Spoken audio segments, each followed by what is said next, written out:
What's up, everyone? Welcome to episode 5 of the TSV Show. I'm your host, Daniel Archuleta. I got my guys, Steven Risotto, Marco Milani, Alvin Chang, and we welcome Anthony Villa, newest TSV reporter. And let's just hop right into it. Let's talk some football. And we'll start off with the 49ers. They came back and picked up a much-needed win, 24-16 over the Rams on Sunday Night Football. Jimmy Garoppolo bouncing back after that terrible performance against Miami, going for 268 yards and 3 touchdowns all in the first half. I'll start off with you, Anthony. What did you see from that game from the 49ers? I saw a lot more consistency coming out of Garoppolo, only 10 drop passes.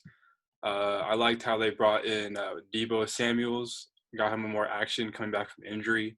I think he'll be important for the air game. You know, we still got Kittle. You know, Kittle's going to be consistent as always, big target. But I like seeing Garoppolo get Samuels as well as Ayuk more into the offense, and great consistency out of him. Yeah, what stood out for me was mainly the defense. It's really just a big turnaround to see, you know, what happens when Emmanuel Moses is in the lineup. Jason Verrett's been doing his thing. We saw the interception, and he got more spotlight given because of that. But you can just see, like, it doesn't really matter if there's no pass rush. They gave Goff plenty of time in the pocket, but with, you know, just an actual secondary coming in and shutting it down, I think the defense will be fine moving forward. What does anyone else think? Yeah, no Brian Allen. Yeah. we were crushing Brian Allen last week, and there was, you know, thankfully they don't have to depend on him. But what I noticed, I agree with Anthony. Yeah, Jimmy looked a lot better with the 3 touchdowns in the first half. I thought they were more consistent with going to running the ball. I think they had like 37 carries. And the Kittle pass was a big play in the game. You know, I thought the Rams defense was a little spotty. We were a little scared also last week going into this game because it, you know, based on what the Niners showed the week before, I mean, it was not looking good, but the Rams had a lot of missed tackles. Jared Goff definitely was not on his game. I thought the defense was kind of evil to him, so that was a good thing. But again, these wins within the division are pretty big, and it's definitely a nice, much-needed bounce back from last week. Yeah, everything does feel much better with the win, and perhaps moving forward now, the stretch does get a little bit tougher, but New England, not maybe what we thought they were, losing to Denver, but, you know, you can never count them out, especially at home. Let's switch over now to the game before that, 1 o'clock back on Sunday, was the Packers and the Bucks, and it was quite just an overall performance all around by Tampa Bay, winning 38-10, and all 38 of those points by Tampa Bay coming unanswered after Green Bay came out and led 10-0 early on. So I go to our resident Packers guru, Marco Milani. What was your takeaways from that game? That was horrible. Everybody just struggled that game. I really can't tell you the specifics about what happened because it was just all bad. Rodgers threw 2 interceptions. He basically threw them right to the DBs. Devontae was struggling in his first game back. The receivers weren't doing their jobs. Bobby Tonyan was really the only one who, again, was doing his job. And the defense just fell apart. But going back to the Niners game, I actually wanted to get a word in. The thing that stood out for me is the Niners UDFAs, or the Niners have scored yet again on the UDFAs with JaMychal Hasty. Holy moly, that dude's good. Yeah. we'll see how that goes, given that Raheem Mostert will most likely be heading to short-term IR, so he'll be out for 3 weeks. But, yeah, just another undrafted free agent running back that the 49ers can find. And even it might seem like he might get a load of the touches going on, so keep that in mind for fantasy football implications. Shifting back over to the Packer game, anything from you guys, Anthony or Steven, anything more about maybe Tampa Bay? Can we see them possibly as a more of a threat, not just in the NFC South, but moving forward deep into the playoffs? Yeah, I think that their defense showed out, obviously. You know, Rodgers looked good at the beginning of the game, 10-0, threw that one pick, second quarter. After that, it was ugly.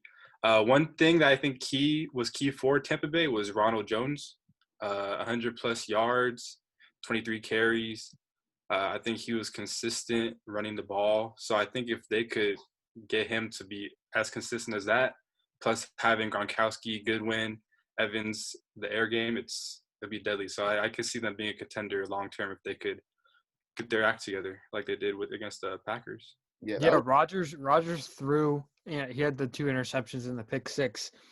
That pick six was I looked into it after. Can you believe this? His 3rd pick six of his 16-year career. Wow. So that's crazy. And I'm gonna echo what you said about Ronald Jones. He was great. But yeah, Brady was good, and that's just astounding to me. Only 3 pick six in 16 years. So that's a fun fact of the day. That just shows how good Rodgers is. But obviously it was to use kind of a Grant Cohn-esque term, it was bad Aaron Rodgers showing up on that day. Yeah. Back to the Bucs though, like Anthony said, we haven't really seen a whole lot from Rob Gronkowski this entire season, but it might connect what we saw with that. Watch out, especially Ronald Jones too.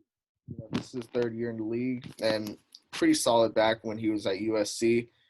And now that this is really his team, they do have LaShawn McCoy, but realistically, what's he going to give them? It's his team. It's his, he's heading into his prime years of being a running back and learning the entire system under Bruce Arians. This really is his team. And if he can start chucking off some games of about 75, 80-plus yards a game, their offense really can go toe-to-toe with any of them, even Green Bay, LA, and even the Niners, even Seattle at that. All right. Yeah. Let's go to the college game now. Turn it over to Marco.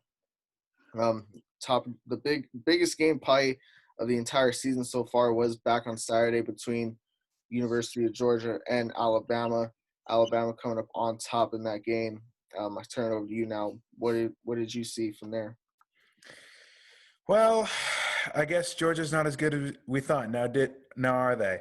However, going back to something that I think it was Jasper who said last week, that Najee Harris, holy moly, him and Mac Jones, they were the focal points of that Alabama offense. Mac Jones, he was 24 for 32, 417 yards and 4 TDs. Come on.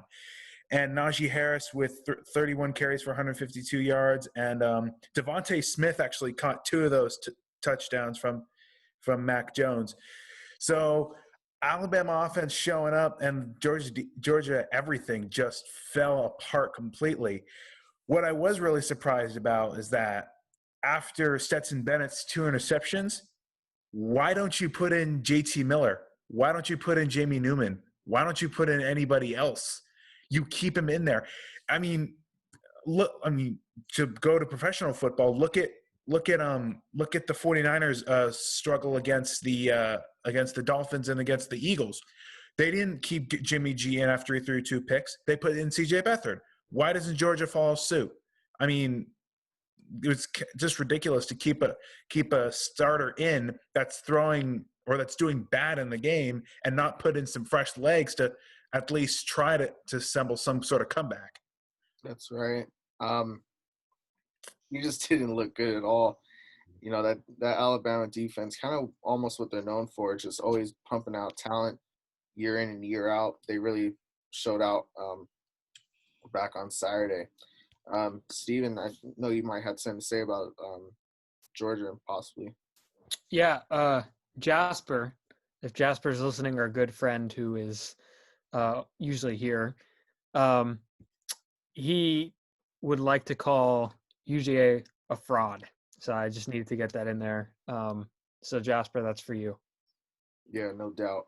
All right, let's wrap it up. Talk some baseball. The World Series does start tonight.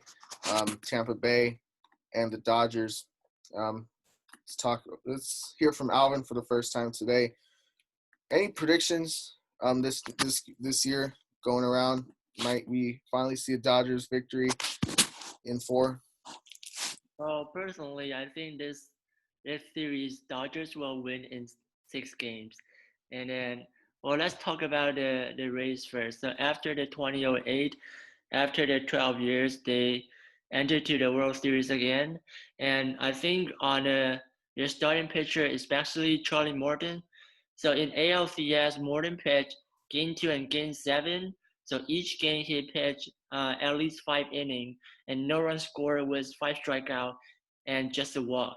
So in these 2 games, he only gave 5 and 7 base hit in these 2 games. So as a 36 years old veteran, like he's really important in the starting pitcher rotation.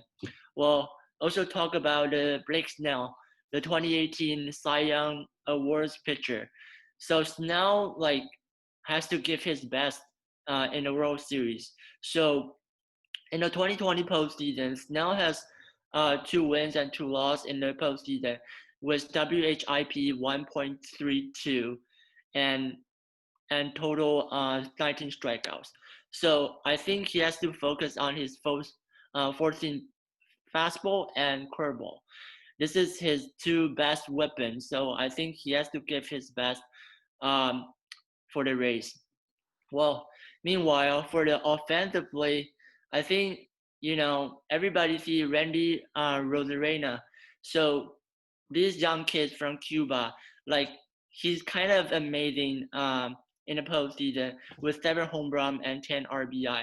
So after release from St. Louis Cardinals, so Rosarena proved himself. He always, home run or hit a base hit in a clutch time. And I think for the Rays, the most important is their bullpen. So no matter Nick Anderson or Diego Castillo, so both of them, is a good setup man, or they can close out the game. So they can pitch the long inning with a less than 3 ERA. So, bullpen is, it's kind of like an advantage for the Rays. Well, talking about the Dodgers, I think Dodger is kind of like, they have a lot of experience in the World Series. So I think the most stable pitcher in Dodger is Walker Buehler. So Walker Buehler pitched NLCS Game 1 and Game 6 with 5 and 6 innings, only gave 1 run scored in these 2 games. His ERA is 1.8. That's really good. And, Dave Roberts put Clayton Kershaw in Game 1. I think it's because, he wants to give an opportunity to Kershaw to prove himself. Everybody knows playoff Kershaw, pitched not really good. So I think, this is the really good time for Kershaw to prove himself that he's he's like a legend pitcher. He's a Cy Young pitcher. Well, talking about the offensive play on the Dodgers, definitely Cody Ballinger, the NLCS MVP. He has 5 home runs, with 11 RBI in the postseason. Also, Cody Ballinger, although he has only 0.25 batting average, but you have to always be aware, he always can hit the big home run, like Game 7, the bottom of 7. So, he's always important. And also, the last one is Mookie Betts. So the former AL MVP, coming from the Boston Red Sox, I think Mookie Betts can be a leader in the World Series. He always know like what's going on the field. Also his defense. That two incredible catch in the outfield. I think that can help the Dodgers, to win in this year World Series. Yeah, for me, I see it really this way. What kind of pitching staff is going to come out on top? Because we know for sure that Tampa Bay, they got their three, studs going games 1, 2, and 3 with Glasnow, Morton, and Snell. We know that for sure. Like game 2 tomorrow, no one even knows who's going for the Dodgers yet. I don't even think Dave Roberts knows who they want to throw out there, to start the game.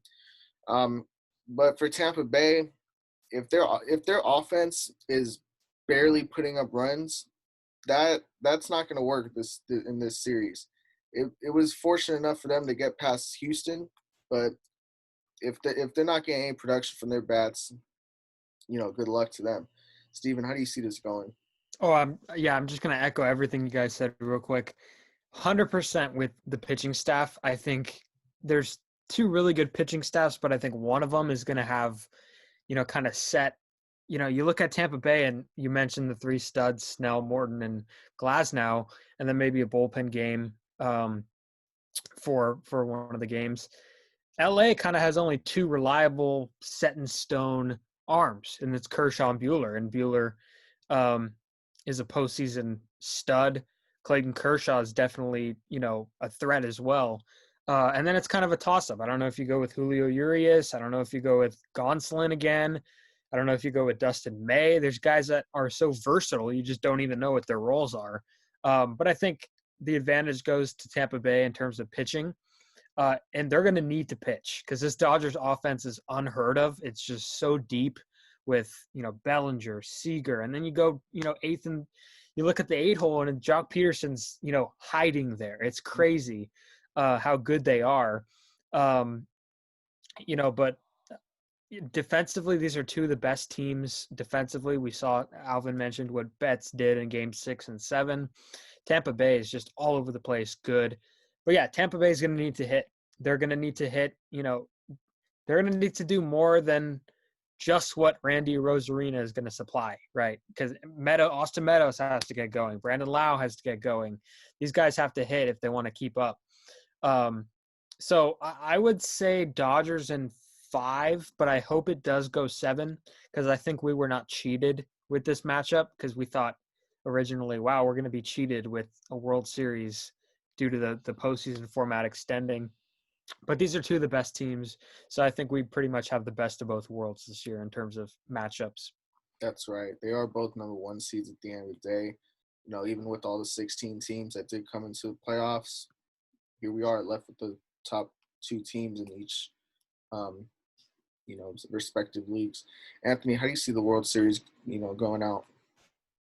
Sadly, I haven't been able to watch most of the postseason only due to work, but stat-wise and from highlights that I've seen, like Steven said, that Dodgers offense is deadly. It really will come down to the Rays pitching, but I do have the Dodgers coming out with the championships. I say 6 games. I agree with Alvin on that one. I think 6 games will be a good series. All right, Marco. Are you all aboard on the Dodgers train, or are you looking otherwise? I'm looking otherwise. I am going 7 games, Rays come out of it. Echoing what everybody else said, but Tampa Bay's bats got to show up like they did in the CS. Randy Rosarina, there's obviously a big reason why he got the MVP. I mean, come on, above 3 batting average throughout the entire series. You can't not give him an MVP for that.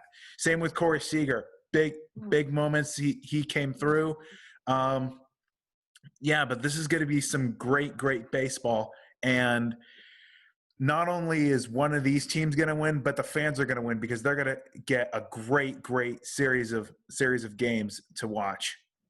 Yeah, good for the fans too. I mean, it is, at least a little bit good to see that there are at least some sort of fans It looks like we lost Alvin there. It looks like we did. It looks like it is nice though to see fans inside Globe Life Field. I mean, the Giants go there next year. You know, cross fingers.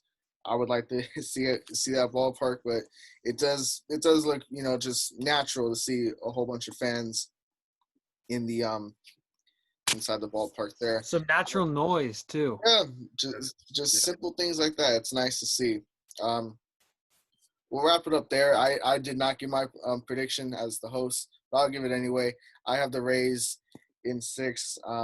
Thank you. I think there would be just too much pitching from them, and just not enough from the Dodgers, given that they're always continuously throwing out their arms. So maybe that's a bit of an advantage leaning towards Tampa Bay. We'll end it there, though. Thanks for watching the TSV Sports Show. Make sure to follow the Skyline View on Twitter and Instagram, and we'll see you next week.